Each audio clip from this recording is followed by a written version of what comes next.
وبركاته. comme dañuy tënk ñu ngi wax ci turu alxalifa cheikh Mouhamad al Mahi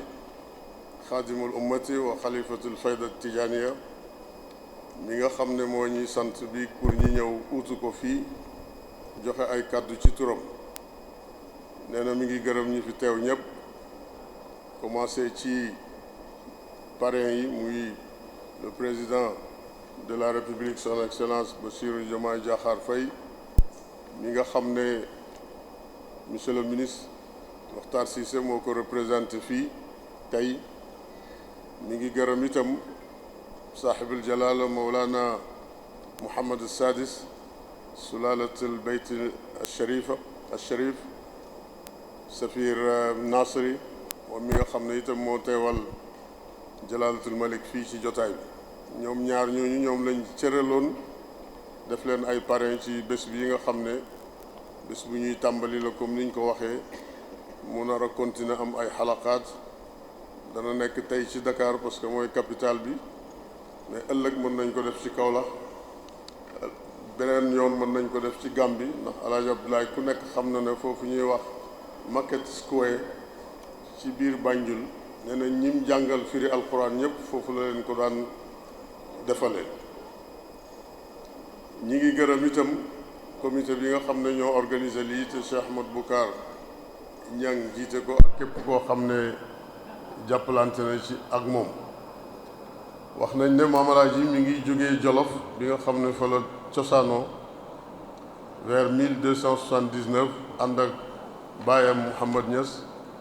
ñëw uy si jihaad ji nga xam ne moom la Maba Jaxu Ba nga xam moo nekkoon amir ci jullit yi nekkoon ci mantiqa bi lancé woon contre ñi nga xam ne nekkuñu woon ci diine l'islam. ci la ñëwoon ànd ak papa Mouhamad Niass ñu participer ci jihaad ji bi jihaad ji jeexee Maam Alaaji continuer rôle bi nga xam ne moom la baayam daan def nekkoon na fa qaadi ñu bëri moo leen jàngal alquran bàyyi ne na papaam firi na alquran téeméeri yoon ak ñeenti yoon. yàlla dimbalee ko nag gannaaw bu ñu ko jaxasee ak tubaab yi ba tubaab yi foog ne seen noonu la ñu attaqué dëkkam ba fekk moom jot na ay information ne danañ fa ñëw ci la quitté moom jàll anglais bi dem ci pays anglais jamono boobu anglais lañ daan wax ak côté français ba ñëwee daanaka bàyyiwuñ dara ci dëkk ba téere yu bëri ci téere yi Maam Alaaji yi ne nañ ci jamono jooju la sànku am na ci yoo xam ne itam ci déplacement yi mu daan déplacé ci la téere yu bëri sànku. waaye après loolu ci la ko yàlla dimbale mu jógee fii ci Sénégal góorgóorlu ba ak Maroc ci Fass bi nga xam ne fa la Mawlana Cheikh Ahmad Tidiane nekk dajee faak xalifaam yu bëri ñoom ñëpp ñu jox ko lijaasa mutlaqa tudd nañ leen sànq. bàyyi nettali na ne na sama bàyyi bi mu demee Fass jëlee na fa fukki lijaasa litlaq ak benn ba mu ko waxee teg na ci ne man yàlla dimbale dama tey ba am naa juróom fukki lijaasa ak benn ci tariqa tijaani. jotaay bu mel nii nag buñ ko organisé dañoo bëgg jullit ñi gën ci jàppante rawati tijaani rawati mutasawifiina yi. tudd nañ léegi suñ mbokk yi nga xam ne ñoo jógee Tiwaawan nga xam ne ñaari kër yi daanaka benn kër la ñu ci bëri ci ñoom seen waajur yi ak doom yi ñoo bokkoon di jàng ci ay école ci bitim réew. kon jotaay bii buñ ko defee seen jotaay la parce que Maam Alaaji lépp lu mu bëggoon di ko ut éene woon na ko Haj Malick Sy. Haj Malick it lépp lu mu bëggoon di ko ut éene woon na ko Maam Alaaji kon dañuy jàpp ne comme ñoo leen fi nekkal tey rafetal diggante boobu ba continuité bi nga xam ne moo nekkoon seen diggante ñoom ñaar nekkoon diggante Maam Alaaji aussi ak Mawlana Cheikh Ahmad Bamba moom itam gis nañ lettre yi nga xam ne dox na seen diggante nga xam ne ñoom ñëpp jàmm lañ seqoon parce que jamono jooju nit ñi xamante woon nañ ndax bi ñuy am indépendance su fekkee ne 3 millions ñoo nekkoon population bu Sénégal boo arriéré histoire ba ci jamono ñu Maam Alaaji ak Cheikh Ahmad Bamba ak Haj Malik da ngay gis ne population bi yëpp du mot sax 1 million. kon ñooñu pour ñu xamante lu yomb lay nekk pour ñu jëflante lu yomb lay nekk bi ñu demee nag ba population bi dépassé benn niveau bi yeneen mbir dugg ci biir diggante yi xaj na ci la yenn yi di xew waaye ñu ngi ñaan yàlla sàmm ñu ba nga xam ne mag ñooñu liñ doon sàmm di ci dox ànd ci ñi garder ko sàmm ko di ci dox ànd ci yàlla nañu yàlla wattu ñun ñëpp réew mii di Sénégal nga xam ne moom lañ am amuñ feneen amuñ plan B boo xam ne bu Sénégal doon yàqu yàlla tere ñi mën fa dem fii lañ am ñi ngi ñaan yàlla mu sàmmal ñi réew mi comme moo ko sàkk jox ñi ko ñi ngi ñaan mu sàmm ko sàmm ki nga xam ne moom la jiital ci réew mi muy président de la république Bassirou Diomaye Diakhar Faye ndax yàlla wax ci alquran ne kenn mënta joxe nguur ku dul man qul illahumma malikal mulk tuutil mulka man tasha bu ko joxee nag ñu ngi koy ñaan mu jàppale ko parce que loolu mooy dalal réew mi mooy jàmmi Sénégalais yépp yal na yàlla def loolu yal na yàlla sàmm saaxibul jalaala Mawlana Mouhamad Sadis moom itam mi nga xam ne gouvernement tey ci kaw suuf si buy représenté njabootu yonent bi gouvernement bii ci Maroc la ak gouvernement bale ci Jordanie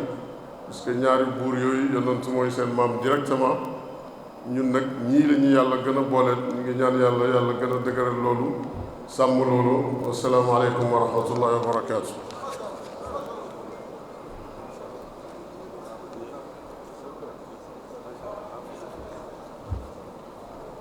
يبديه وأن يشاء والصلاة والسلام على أساس المكارم والفواضل جامع أصول السيادة بين ذوي الفضائل سيدنا محمد بن عبد الله رحمة الله صلى الله عليه وسلم وعلى آله وأصحابه ومن اهتدى بهداه وبعد السلام عليكم ورحمة الله تعالى وبركاته يسرني غاية السرور أن أقوم بتبليغ هذا الخطاب نيابة عن حضرة الخليفة الأعظم ذي المقام الأفخم السيد أبي بكر سي محمد المنصور وأخيه الوافي العالم العلامة السيد الحاج مالك سي عبد العزيز كان الله لهما خير حافظ ونصير فهما أوفدانا للحضور في هذه المناسبة الجلية مناسبة الندوة الدولية حول حياة الشيخ الحاج عبد الله نياس ابن سيدي محمد نياس رضي الله عنهما في تيار ملتقى الشريعة والطريقة علما بأن هاتين الدعامتين تمثلان أهم مراكز الدعوة والتربية الإسلامية وتؤكدان هذه العلاقات العتيقة والمتينة بين الأسرتين العبدلاوية والمالكية منذ أقدم العصور لأنها قائمة بالعلم والدين كما أشارت إليها هذه القصيدة الدالية من بيت مود إلى بيت الذي عبدا الله أهدي سلاما نوره اتقدا بيتان بالعلم والإسلام أسهما تواصلا كابرا عن كابر رشدا حقا أرادهما الرحمن في زمن كي يرفعا للهدى بين الورى عمدا فكان كل إمام في ركيزته رمز الخلود لدين المصطفى سندا فلم يكن عجبا أن جاء مجتهدا مجاهدا في سبيل الله من ولدا هذا لرفع بيوت الله أو لإقاء مت المدارس أو تجديد ما جمدا، وذاك للحق صوت صار منطلقا يدعو هلم إلى الإسلام يا سعدا. والكل في خدمة الإسلام ذو نمط فرد فكان الذي ياتيه منفردا. واليوم جاءت بدور جل موقعه حفيدة ماحي الكفر من حمدا. لها من الله خيرات ومكرمة جزاء إحسانها والمثل لا فقدا. ثم الصلاة على خير الورى وعلى ساداتنا آله مع صحبه الفردا. وفي الختام نستحسن هذه الدعوة الأخوية التي تؤكد همزة الوصل بين جميع الأمة الإسلامية بكوني موصلا هذه الكلمات التي تصدر من صميم قلبي الخليفة السيد أبي بكر محمد المنصور وأخيه الوافي الشيخ الحاج مالك سي عبد العزيز نيابة عن جميع أعضاء الأسرة المالكية. سلام من الله عليكم ورحمة الله تعالى وبركاته.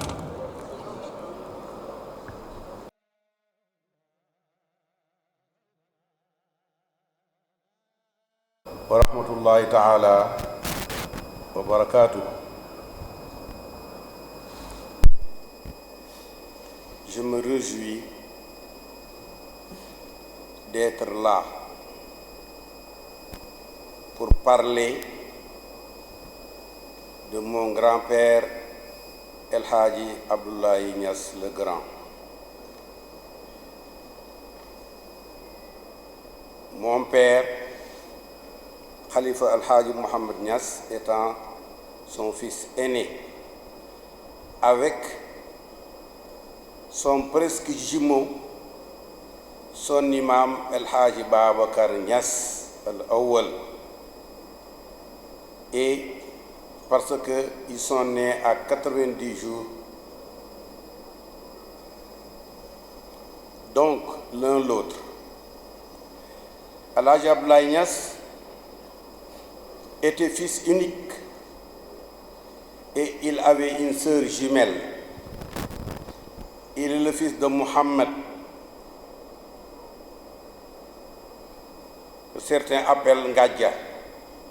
parce qu'il avait un surnom Peul qui était Ngadjari. C'était le diminutif de Ngadja. Ngadja étant le diminutif de Ngadjari. Fils de Lamine, fils de Samba Chorofal, lequel est le fils de Samba Diaïla Niass. Diaïla Niass étant la sœur itinéraire de Dewas Djelénem Ndioul Biram Ndiémé Koumba. De sa mère, il est le fils de Khoudia Thiam. Khoudia Thiam est la descendante de l'imam Massamba Thiam. Massamba Thiam, qui était parenté à Seydou Tal, père de Cheikh Omar Tal, et qui était l'un de ses élèves. Mais c'est là aussi que nous avons une parenté avec Tiwaon par Aramlo Koumba Thiam, et aussi avec Touba parce que Serigne Massamba Mbacké était l'élève de Massamba Thiam dont il porte le nom. Ainsi, nous avons des parentés aussi bien avec la famille, les familles Tal, les familles Si et les familles Mbacké. Même si notre aïeul Rida, le mari de Diaïla Niass, venu de Baïda à la frontière entre la Libye et l'Égypte,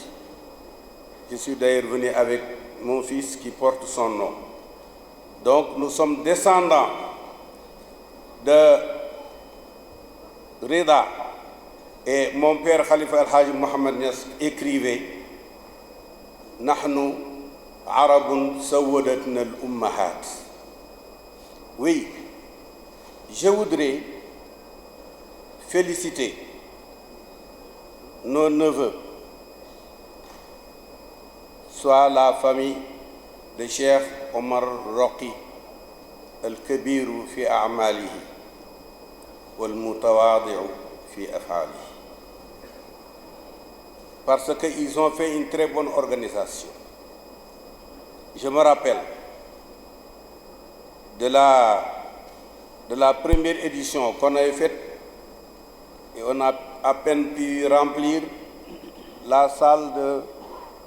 de l'Institut islamique de la Grande Mosquée de Dakar, dont la vedette était notre sœur, dont nous serons toujours fiers, Sayyida Mariama Ibrahima Niass, Ummul Quran, wa mu'assisatu Madrasatul Quran. Ce qui est important est de savoir que mon grand-père Alhaji Abdoulaye Niass a laissé 17 enfants mâles, c'est-à-dire des hommes. L'aîné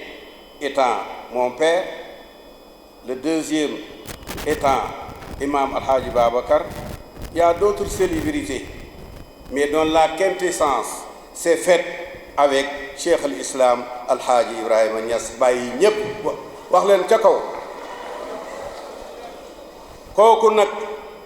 ma yóbbonte yàlla na ko leetar bu jëm Tiwaawoon doonte le mën naa ko faa yóbbu, ndax dëkk ku fa dem ba am fa jabar muy doomi Abdul Aziz Dabakh war nga faa mën a yóbbu leetar. ma di leen ne kër yépp ami dof, waaye yéen leen seen dof yi jéem a néewal doole yi jéem a sewal Alaaji Abdoulaye Niass ndax du moroom te xam ngeen ci dara. ndax koo xam ne bu njëloon fukki doom yi juróom ne yépp denc ne benn Baay Niass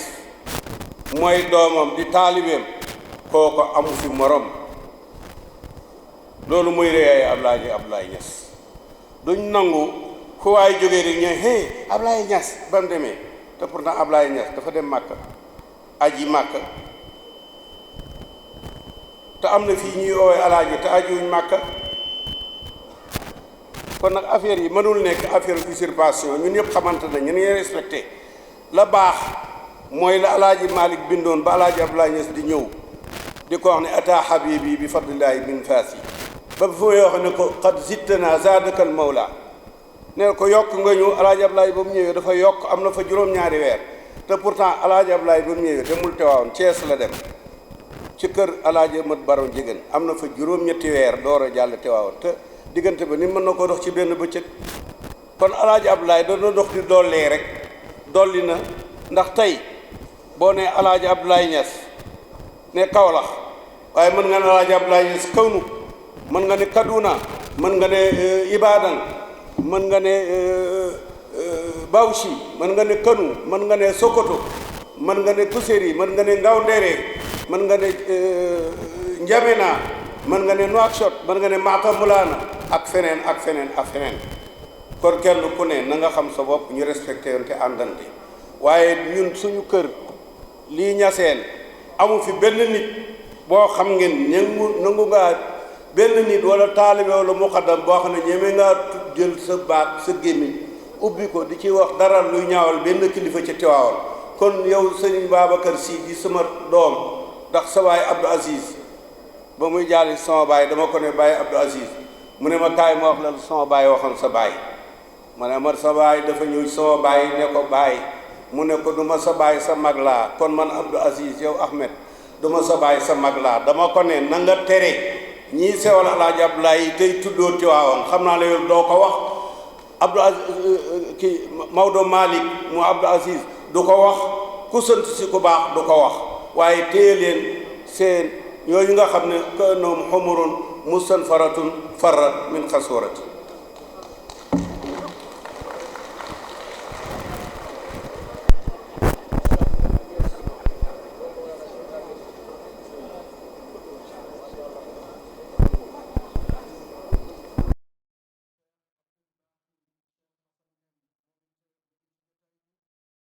asalaamaaleykum wa rahmatullah taala wa barakaatu.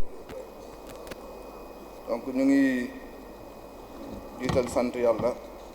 julli ci yonent bi sallallahu alayhi wa sallam delluwaat nuyu leen yéen ñëpp ci baat yooyu ma leen nuyu muy baatu asalaamaaleykum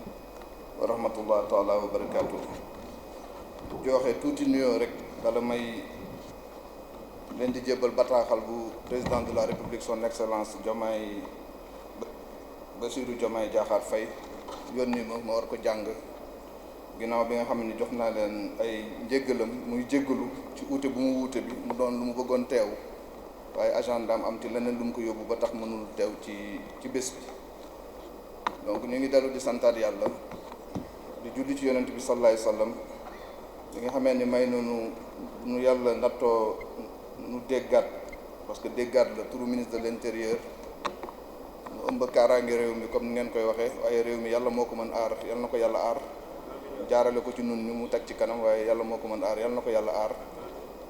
waaye lépp luy jëm ci wàllu këru diine yeeg relation yu mu war am ak état yeeg ministère bi war ko saytu war ko dox.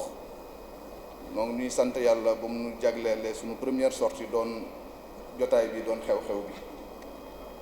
hasard nag amul sama benn xarit day tàmm wax ni le hasard c'est le 100e nom de Dieu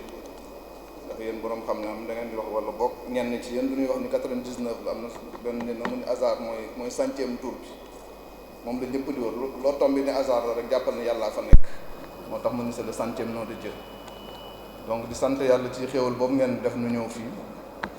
di gërëm di sant kilifa diine yu fi teew yëpp jiital ci ki nga xam ni moom la xalifa bi Cheikh Mouhamed Mahi Niass Khadimul Umma yónni muy sunu xarit di sunu soppee Cheikh Khoureyssi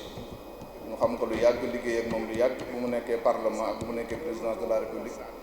semaine bii rek jokkoo nun ci téléphone te xamul woon daanu daje ci bés bi ndax man démb nun ma wax ni maa war wuutu président de la république ci jotaay bi. donc Cheikh Khoureyssi ñu ngi lay nuyu di nuyu njabootu sunu maam Cheikh al Islam El Hadj Ibrahima Niass yëpp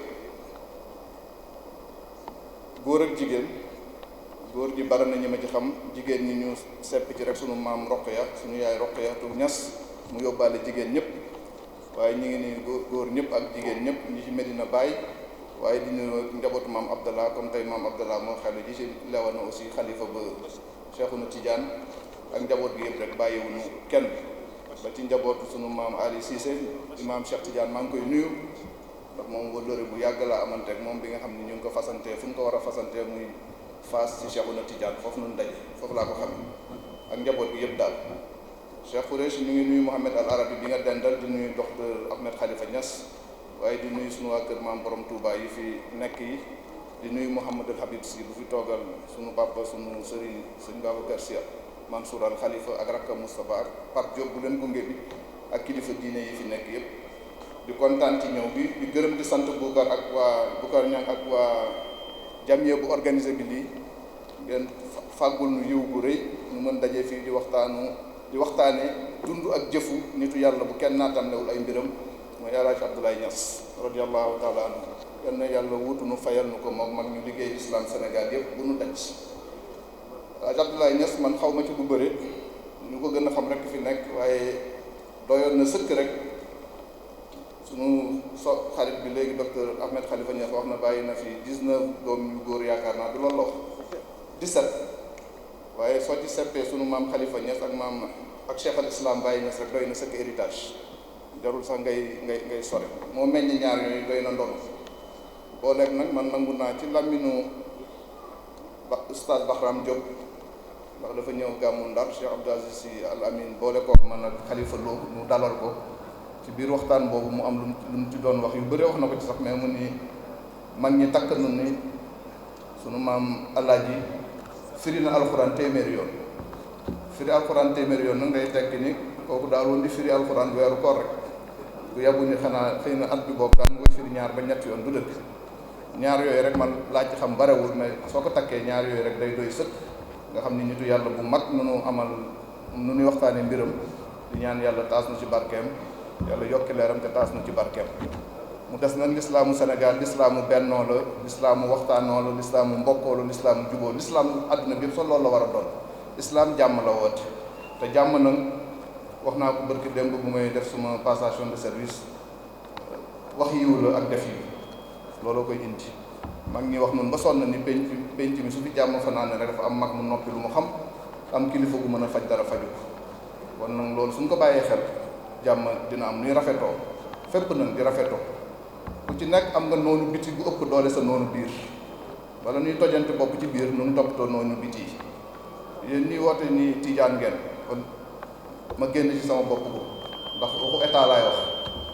am na ku taxaw temm saaga Cheikhouna Tidiane dem leen tontu kooku ci xam-xam ci leneen moo gën ngeen tojante bopp yi ci biir am na ñu taxaw weddi lislaam am na ñu taxaw weddi leneen balay way gëm yi di reyante seen biir nu jàkkaarloog ennemi extérieur bi ba pare loolu moo ëpp solo mais ku jégi moom mun ko bàyyeeg politique yi ak ñeneen ñi te waa diine yi bennoo ndax réew mi sowe ñu ngi jégalu ma leeral leen kàddu gu ma président bi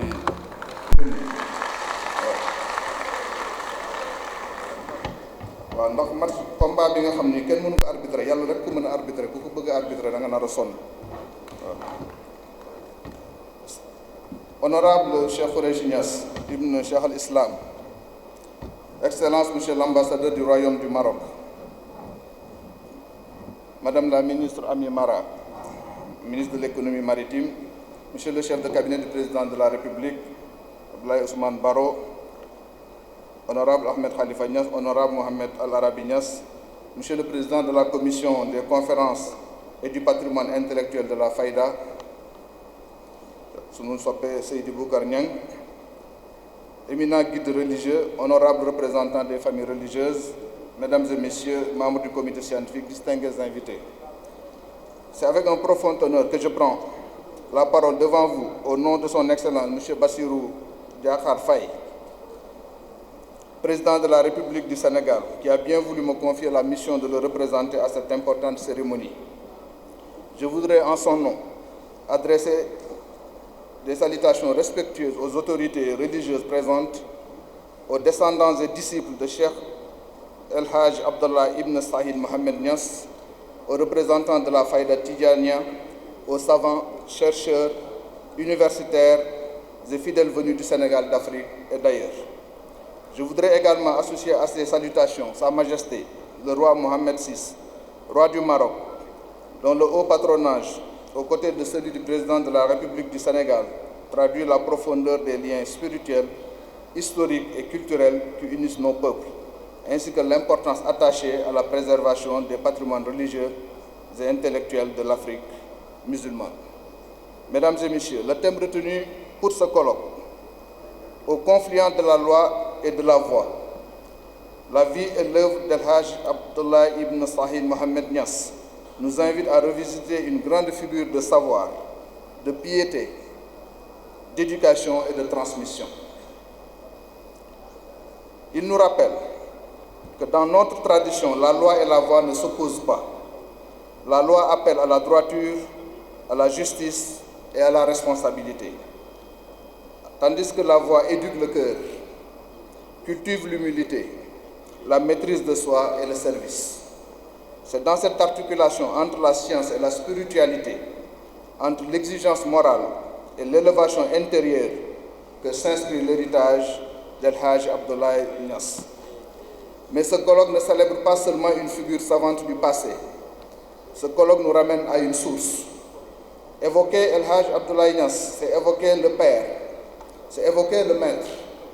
l'éducateur et le dépositaire d'une tradition de science qui a préparé l'éclosion de l'une des plus grandes figures spirituelles du XXe siècle africain. Je veux nommer Cheikh al-Islam El Hadj Ibrahima Niass, plus connu sous le nom affectueux et universel de Baye Niass. Par son savoir, son autorité morale, son enseignement et l'éducation donnée à ses enfants et disciples, El Hadj Abdallah Niass a contribué à façonner un héritage dont la portée dépasse largement le cadre familial et national. À travers son digne fils, Baye Niass, cet héritage s'est projeté bien au-delà du Sénégal. Il a rejoint l'Afrique de l'Ouest, le Maghreb, le monde arabe, l'Asie, l'Amérique et une bonne partie de l'Asie, et de nombreuses communautés musulmanes attachées à une spiritualité de la connaissance œuvrent pour l'universalité. La Fayda, telle qu'elle a été portée par Cheikh al-Islam, constitue l'une des plus grandes expressions contemporaines du rayonnement spirituel sénégalais. Elle a donné à notre pays une présence singulière dans le monde musulman, une présence fondée non sur la puissance matérielle, mais sur la science, la piété, la fraternité et la capacité à rassembler des peuples de langues, de cultures et de nationalités différentes autour d'un même idéal de foi, de connaissance et de service. Cette œuvre n'est pas née ex nihilo. Elle s'enracine dans la maison du savoir, dans la discipline familiale, dans une tradition d'enseignement et dans une exigence morale incarnée par El Hadj Abdoulaye Niass, radiyallahu ta'ala anhu. C'est pourquoi je voudrais rendre un hommage particulier à sa descendance, à la famille de Cheikh al-Islam El Hadj Ibrahima Niass, ainsi qu'à l'ensemble des héritiers spirituels de cette grande tradition. Je salue respectueusement le Khalife général de la Faïda Tidjania, Cheikh Mohammedoul Mahi Ibrahim Niass, Khadimoul Umma, dont la sagesse, la hauteur de vue et l'engagement constant pour la paix, l'éducation religieuse, la cohésion sociale et l'unité nationale prolongent dignement l'héritage de ses illustres devanciers. À travers lui et à travers l'ensemble des dignitaires, fils, imams, muhaddam, érudits, disciples et responsables de la communauté, c'est une continuité vivante que la nation salue, celle d'une famille religieuse qui n'a cessé de servir le Sénégal, de porter son image au-delà de ses frontières et de contribuer à préserver notre modèle de paix, notre modèle de concorde et de vivre ensemble. Le Sénégal a la chance de s'être construit sur une tradition religieuse profondément attachée à la paix, au dialogue et à la cohésion nationale. Nos foyers religieux, dans leur diversité, ont contribué à former une société où la foi, la citoyenneté et la responsabilité collective peuvent se renforcer mutuellement. Ils ont été, dans ces moments décisifs de notre trajectoire nationale, des forces d'équilibre, de médiation, d'éducation et de stabilité. C'est dans cette perspective que son Excellence, Monsieur le Président de la République, Bassirou Diomaye Diakhar Faye, a clairement affirmé sa volonté de renforcer le dialogue entre l'État et les communautés religieuses. L'État demeure naturellement garant de l'unité nationale, de l'ordre public, de l'égalité entre les citoyens et du respect de toutes les confessions. Mais il reconnaît aussi que les familles religieuses, par leur autorité morale,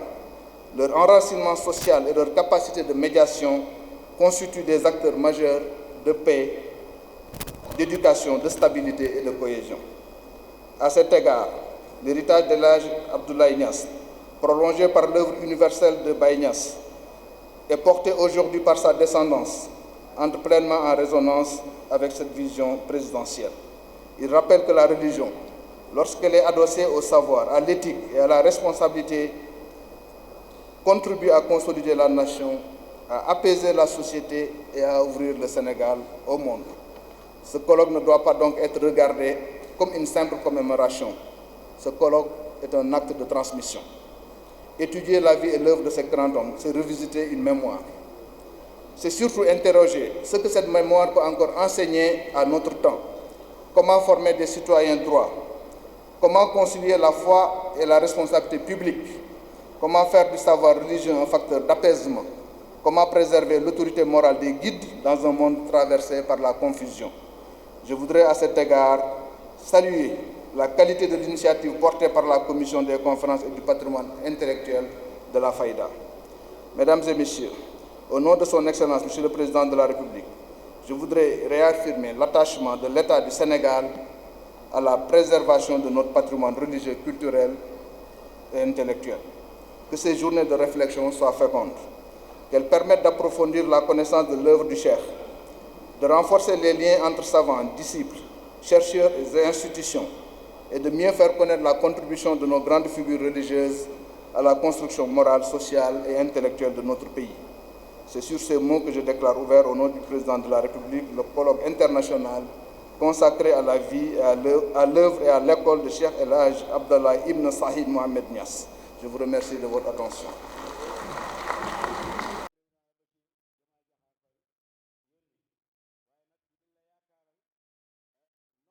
mu ne moom gisul bàyyam moo tax mu di ko wax bàyyi wàcc ko wàcc waayu bàyyam loolu lépp min ci buntu rafetal ak bokk mu ne ko boo demee nga ne ko yàlla wërsëgal na ma doom ju góor yoo xam ne ci jamono ji Abdul Aziz Dabakh laa ko tuddee teraanga bi ma yaakaar ne yàlla dana ko defal ci lislaam ci moom laa ko yaakaar te yàlla dafa jooy keroog loolu mooy li jaaroon ci diggante mag ñi mooy li jaaroon ci diggante mag ñi diggante Sidi Hadj Malick ak El Hadj Abdoulaye Niass loolu kenn du ko wax du benn kër la bu bëri ay buntu kër bu réyee dafay bëri ay buntu kër maam Alaaji tuddee na ko doom muy Baye Malick waaw mu bopp waaw loolu yokk na ko yi ñoom amuñ problème xam nga fi mu ne nag wax yu bëri yi ngay gis lii te amul benn njëriñ nañ rafetal alquran li ñu sant mooy wa hudu ila tayyib min al qawli wa hudu ila sirat al hamid loolu ñu yàlla wax nañ jub jëm ci wax ju rafet jub jëm ci yoon woo xam ne yoon wuñ gërëm la yoon wuñ sant la liñ fi fekk ñun ci ñoom ci baax ak jëflante gu rafet su fekkee ñun mënuñ koo yokk nañ fexe ba buñ ko wàññi te ku yokkut nag yaa wàññi ku yokkut yaa wàññi ñun benn lañ war a doon gis nga olof yi dañuy léegu olof yi dañuy wax ne ñun jëppi duñ jëppiante ñun jëppi duñ jëppiante te mu tax sawi fuuna yi gis nañ tayaaraatul xaddaama yi bàyyi ko Arabie Saoudite courant yi nga xam ne màbbu diine moo leen tax a jóg te ju ci bëri Arabie Saoudite lañ bàyyi ko gis nañ ni ñu songee soufisme ku bëgg a rey garab da ngay gas reen bi dagg ko xam nañ ne l'islam fi muy nokkee fi mu ne fi muy jëlee doole fi mu ne mooy ci tasawuf moo tax ñu song ko attaqué ko képp ñooñu ko xam seen démb dégg nga attaque yi ñuy attaqué tey dégg nga mu tasawifu ne surtout fii ci Sénégal ku fi bëgg a rey l'islam da ngay rey atruku suufiyee mënuñ koo rey ndax alxaqu yaalu wala yola alayhi su ko defee lii tey nga xam ne héritage bu ñu doon ne ci mag ñi amaana la bu ñu bàyyee ñu la ko yàlla laaj ëllëg te daf ñoo chargé ñu rafetal ko tey Alaaji Abdoulaye ay doomam neetuñ fi Sidi Hadji Malick ay doomam neetuñ fi Seyid Ahmad Bamba ay doomam nekkatuñ fi wax naa sëriñ Sidi Mokhtar sëriñ Cheikh yónni ma fa benn jamono boobu moo nekk xalifa sëriñ Touba maa ne ko sëriñ bi ku mel ni yow képp koo xam ne Alaaji Abdoulaye Niass moo jur sa baay wala sëriñ Touba moo jur sa baay wala Sidi Hadji Malick moo jur sa baay réew mi amatoo fi tey baay ñun amatuñ ay baay ay mag lañ fi defee comme ay mag lañ fi defee nag héritage bu mag ñi am enoon ñun ñoo ko defee nañ góorgóorlu bu baax ci lu ko sàmm lu ko rafetal nañ ko sàmmee woon ñoom rafetalee ko ba bu ëllëgee buñ koy jëbbal suñuy doom ñu jëbbal leen ko ci anam gu rafet Sidi Alaaji Abdoulaye Niass bi bàyyi ko Fass indaale yóbbante Sidi Hadji Malick bu bàyyi ko ci Seydi Ahmad Sukayri te def ko bind ci lijaasa ba boole ci ay way wax ci wax yu rafet Maam Alaaji ba mu ko indilee Seydi Hadji Malick xasida ba mu ca def xasida bu rafet la waree kontaanteem ak mbégteem ak lu foor li nga xam ne indi la leen ko nga xam ne dafa mel ni gëtt goo xam ne dañ ko tasaare dégg nga ci mbeddi Tiwaawan yépp Maam Alaaji ba mu koy tontu Baye Khalifa la ànd ak papaay Seydi Ahmad bii moom la wax ne ko tontu ko moo ko tontu ci woy loolu yëpp dégg nga rafet ci kaw rafet la ba muy bàyyi koo Tiwaawan daf ko gunge ba Gosaas xam nga ku bàyyi koo Tiwaawan jëm si kaw la nga gunge ko ba Gosaas ak si nga bon gan gi nga amoon am na foo ko teg am na lu mu la jaral ñooñu ay mbokk lañ benn lañu woon ñoo bokkoon tariqa bi bokkul lépp am na ku fi wax léegi wax na ko nee na Sidi Hadji Malick lépp lu mu am éene na ko Alaaji Abdoulaye lépp lu am éene na ko Sidi Hadji Malick Serigne Babacar Sy radiyallahu anhu damay wax ne Serigne Ousmane Kane moo ma ko nettali Baye Cheikh nii amee micro bi maamam maag moomu ànd keroog boobu maa ngi jàng ci moom grammaire arab moo ñu doon jàngal mooy suñu sëriñ bi Moustapha Lo bi ñu ko faatee ba mu koy jàll ji man mii la àndal bàyyi amul ci Serigne Ousmane Kane mu nettali ko histoire bi du ma ci dugg bi muy wax bi ci biir mu gis ne ngi wax loo xam ne xëy na ay li ngeen di tuddee secret ay secret d'état la mu ne bàyyi mu xale bi nga arab kan la mu ne ko Mouhamadul Arabi lañ koy wax doomi aj Mouhamad Zeynabou mu ne ma mbaa yaa ngi jàng bàyyi ma def waaw mi ngi góorgóorlu mu ne sa bàyyi de yaaram la woon moom der bee ñuuloon waaye du nit ku ñuul moom yaaram la woon daal di indi histoire ne Sëriñ Babacar bi ñëwee fii di jël si soxna Astou Kane Sidi Hadji Malick daf ko boole dégg nga ak Hadji Malick daf ne ko booy teg sa tànk kaw jubalil ci sa bàyyi El Hadji Abdoulaye Sëriñ Babacar noonu la ko defee yéen dégg ngeen ko ci Sëriñ Abdou Aziz Al Amin bu nekkal na ko ba tàyyi noonu la ko defee ba mu ñëwee Maam Alaaji Hadji Mouhamad Zeynab bi sama wajur man bii la ko boole ne ko seetal ci kër gi ñu ngeen ànd ak ngeen gunge Babacar mu dem nuyoo ji kër soxnaam Hadji Mouhamad Zeynab bu di tooñ ñenn ci njaboot bi ne leen ku civilisé wut mënoo solo nag doo dem ku mënta woy itam doo dem am suñ benn baay dañ koy tooñ bi suuf di ko maam bàyyi la waaye maam la si ñun dañuy wax ne dafa bëggoon ngan mu ne ko maa la tax di wax waaye danaa dem bañ demee ca ngan nga sëñ Ousmane Kane mooy nettali de cérémonie bu neex la ñu togg ñam yu neex nangam mu ne bañ paree Hadji Mouhamad Zeynab bi moo ne leen jotaay bi damaa bëgg ñu tënk ko ci xam-xam bëgguma ñu dajee rek lekkoo naanoo tasaaroo dem nañ rabb jotaay bi ci ay woy ak nangam sëñ Ousmane mu ne mu génn këyit ak bindukaay bu waxee benn bayti ki den ak moom dégg nga mu laaj ko bu fekkee pare gaaw na ci woy mu joxe benn bayti mu ne noonu lañ ko defee ba mu jeex moo tax gis nga mag ñi luy tabax dafay dëgër gis nga diggante boobu diggante soxna Astou Kane ak sëñ Babacar radiyallahu anhuma gis ngeen li ci génnee ci ay borom xam-xam wax ngeen fi léegi ne Maam Alaaji bu fekkoon ne bàyyi xalifa la jur rek doy na waaye bu fekkoon ne sëñ Babacar itam wala Seydi Hadji Malick al maktuum rek la jur mu Cheikh Ahmad Tidiane Sy loolu rek doy na te jur na ñeneen loolu mooy jëflante mag ñi loolu mooy seen i jaar-jaar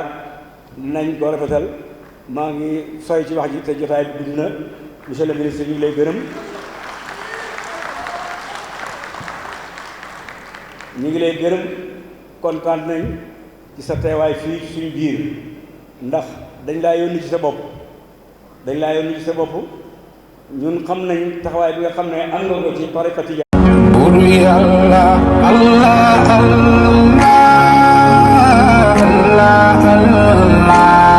asalaamaaleykum wa rahmatullah mbokki jullit yi mbokki taalibe yi maa ngi leen di indil cabinet Naynul Marham waaw duna bi yëpp a koy wër nas moom moo mën ci ndoxum siti hémorroïde asthme tension buy yéeg wala buy wàcce hépatite problème serré sinusite prostate impuissance sexuelle moo ci mën jigéen bu dul yëg bànneex rhumatisme arthrose fibrome kyste myome règle douloureuse règle bu réglé wul ku bëgg a bàyyi tux diabète type 1 type 2 kaay dem ci cabinet Naynul Marham mbokk yi li gën a neex mooy produit joni bu am solo ñëpp di ko wër di jóge fu ne di ko laaj ndax dafay faj bopp buy metti bëñ buy metti bët buy metti nopp buy metti biir buy metti règle douloureuse te boo ko jëlee ci 30 minutes rek mu sedd cabinet Naynul Marham daal am na solo bët yu neexul maanaam cataracte wala bët yu lëndëm mën na ci lool produit pour anxiété ak goitre demal seeti cabinet Naynul Marham bépp produit boo gis nag produit naturel la amul li nga xam ne moo di substance chimique suñu gàncax yii lañ ko defaree daw leen gaaw woote ci numéro yii ma leen di bëgg a jox bu dee Kaolack wooteel ci 71 037 38 32 bu dee Gambie da ngay def plus 220 941 4946 bu dee Dakar da ngay woo madame Diallo ci 70 208 09 66 wala Mbour nga def 77 247 62 69 waaye lépp loo leen ci bëgg amu leer dem leen seeti chaîne bii di Amina TV ndax moom lépp lu leer moo koy leeral mbokk yi xarit yi Naynul Marham moom la ñëpp di wër jërëjëfati